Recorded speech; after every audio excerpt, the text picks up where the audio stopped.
Welcome back to the Tracy Take. I am your co-host, Tyler, here with my giggly brother, Ryan. Yeah. We are going to be evaluating the 2022 season of all the AFC West teams and what each team has to do to be Super Bowl contenders or to repeat Super Bowl champions. And we will get to that in a second. But if you haven't already, hit that subscribe button and that little tiny bell that you see so that way you can see when Ryan and I create new content. Also, leave a comment on your favorite AFC West team and why Russell Wilson will not win MVP next year. So, Ryan, that being said, let's segue into Russell Wilson and the Denver Broncos as they had probably one of the most eventful seasons for an awful team of ever seen. They've had the most primetime games as a team that was nowhere near close to making the playoffs. Yeah. Constant in the tabloids of the sports world. I don't remember a season ever like it where it was so atrociously not what everyone expected. I mean, I think we both had them make the playoffs. I think you had them winning the division. And I'm not saying that as in a slight, as in like you're wrong. We were all wrong. I just mean It was a legitimate reason. You go look at this team. You go look at this defense. You go look at all the receivers that they had and the offensive talent. And they did not play well at all. Well, no, the offense sucked. It really was Russell Wilson. You go look at this defense. Well, that's true. Yeah. But that was supposed to be the kicker was the fact that Russell Wilson coming from Seattle, they gave 3 first-round picks and like Noah Fant and one other player who I forget at the moment. It was Drew Lock. Yeah, it's Drew Lock. Yeah, that's what I think. I missed that first part. Seattle. And it's like they get Russell Wilson. They complete this team, right? They're going to have this high-powered offense. They bring in Nathaniel Hackett, who just helped Aaron Rodgers win this MVP season where he threw over 40 touchdowns. And it's like, okay, well now he has Russell Wilson, Jerry Jeudy, Cortland Sutton, KJ Hamler, Javonte Williams, who's coming off extremely solid rookie season, Melvin Gordon, who actually ended up winning a Super Bowl ring this year. He was on the Chiefs roster and just is like the ultimate middle finger to the Broncos. And like, it was just a train wreck. Like all this bad press came out about Russell Wilson. I've never seen a season go from Super Bowl hope to just utter collapse. They had the 32nd ranked offense in points per game with 16.9. Some of that is, very poor red zone performance. They actually did pretty well, I say pretty well. They did better than that at yardage wise. They averaged about 325 yards a game, which actually isn't horrible. It's not great, but it's slightly below average. And then their rushing attack was 21st. Their passing attack was 19th. They just had the worst red zone offense in the NFL. Oh, in 11, yeah. Sorry. I was reading. You were so still. They had. So I know I was counting. I was trying not to disturb you. They had 11 games with less than 17 points. Yeah. 11 games. Which I saw this meme about 2/3 of the way through the season. But if Drew Lock was still the quarterback of the Broncos, and they had that 2020 season with Drew Lock where he played almost all the games, they would have been like 8-2 at the 10-game mark.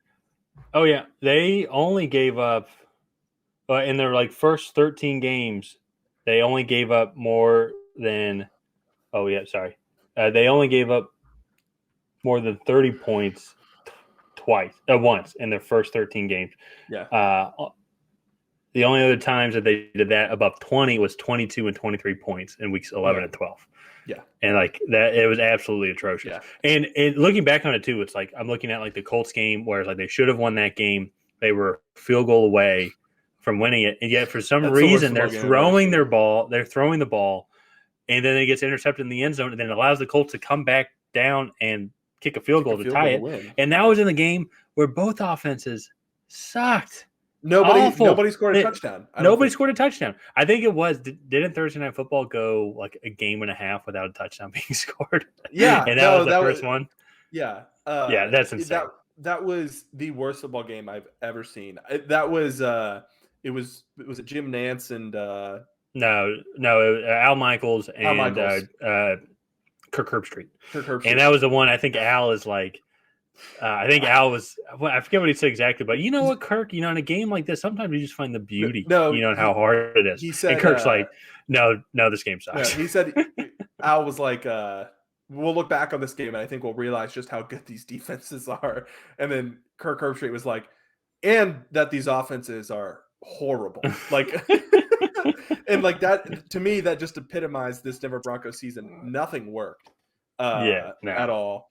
Well, even to the now, and then let's instead of just ragging on Russell Wilson, let's rag on him some more in the future context. It's like even now they trade for Sean Payton to come in and be the coach to come and fix everything. Which, I mean, just based off record, he is a much better coach than Nathaniel Hackett. I don't know if he'll be able to come in and fix this. I hope this isn't a Mike Ditka situation for Sean Payton, but he's coming in, and it's so bad. Also, it's like Russell Wilson's throwing team or quarterback team is not allowed on the facility at all. Like he will be working with Denver Broncos teams. He'll be working with Denver Broncos staff members.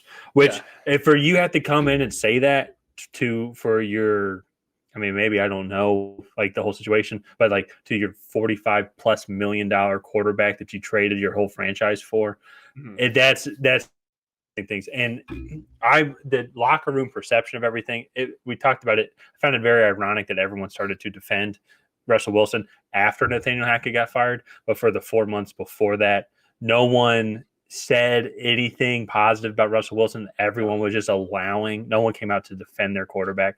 So Sean Payton's coming into a very, very broken organization right now, who just got absolutely blindsided. Actually, I want to say it was blindsided in a way, but it's like blindsided like with like the 1,000 Chinese paper cuts, where it was just one nick at a time. It wasn't like a huge straight blow to the head, like what happened. It was just little tick, and they're coming in. They don't have much cap space right now. I think about $9.5 million is what I have for them. I have 12. It's amazing how like it's. I mean, just a couple million. Every single one. Yeah. So, but they have 4 offensive line members who played a decent bit of time this year that are free agents. Garrett Bowles, who was one of the better offensive linemen of the team coming in the offseason and at the beginning of the season, broke his leg in that same Colts game as well. It was a gruesome injury, so I'm curious to kind of see how he rehabs. They have some key players on defense that they need to re-sign. It's coming into a very interesting situation. Like, even there's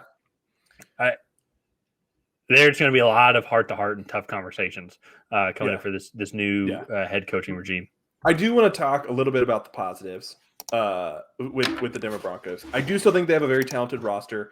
Jerry Jeudy is being swirled around in a lot of trade rumors, so we'll see what happens in that situation. But defensively, they have a few free agents, mainly Kareem Jackson, Draymond Jones, Alex Singleton, and Deshaun Williams are probably the big 4 free agents. Those are significant playing time guys. Alex Singleton was their best linebacker, according to PFF. And so they do have some cap space to maybe bring some of those guys back. And I do think Sean Payton as a coach will hopefully be able to address some of the locker room issues. But mainly, like, this defense last year was 14th overall in points, allowing 21.1 a game. And then they were actually the 10th best rushing defense, giving up just under 110 yards. And then the 12th best passing defense, giving up just over 210 yards a game. Yeah. And I want to wind the clock back 2 years ago to kind of what they had when they actually almost beat Kansas City in week 18. And like, we're a fringe playoff team with a still abysmal offense, but an abysmal offense because their quarterback was turning the ball over and just was not good. And he was just young, inexperienced, and it wasn't a. I mean, at a certain point, Russell Wilson is a potential Hall of Famer. It wasn't that level of quarterback. So I think it'll be really interesting to see what the Broncos do. And they're a complete wild card for me going into 2023. Because if Sean Payton can if he can come in and get this offense to play well, he can bring back some of the key defensive players, and then they have 6 draft picks, 2/3, and then 4, 5, 6, 7. And it's like if they can get guys that can contribute in their rookie year, I mean, like who the hell knows? Like it's. I agree with you completely. I don't know how. Like I don't see how you have this team making the playoffs over the Chargers. No. Like I think the Chargers are a legitimate playoff. Playoffs this year. Kansas City's obviously probably going to win the division, just like how everyone doubted them, thinking that this Broncos team would go on and win the division just because they got Russell Wilson and all this stuff, and all that logic made sense at the time. Like so, as I said, I'm not ragging it at all. I was going to say, I just think it's really hard to completely write them off now that they have a Hall of Fame coach pulling the strings, and it's just and that this is the last thing I think the AFC needs, but like the last thing that far and away the most stacked division in the stacked conference needs is another wrench thrown into it, with Sean Payton coming in and potentially getting the situation under control. Well, and there's a lot of potential, but I'm keeping my hopes pretty low for the Broncos. Oh yeah, you're going with the lowest of expectations next year. But you know what though, and just the final thing about this is like Russell Wilson had good years under Pete Carroll. Pete Carroll, he's going to be a first ballot Hall of Famer in my book. I mean, dude, he's one of the few coaches that has been coaching the same team for over 15 or for over a decade. Let's put it that way. There's not too many of them, and they had successful years in there. They went through the normal churn of like people retiring and then going through cap space, having some bad teams, and then like, hey, we need to rebuild. Also, it seemed like looking back on it now, Russell Wilson was not a positive influence in the locker room. So like, let's get rid of that. So maybe under this, if you can get someone, a true leader, to come in and like fix this team, get the right coordinators in there, get the right offensive schemes in there. The defense, you don't really need to do too much. The defense, try and find a way to bring back the best players. Yeah. But they need to do it. Because they can. They absolutely can. And just one final note also, too. Russell Wilson, 60% completion percentage all season.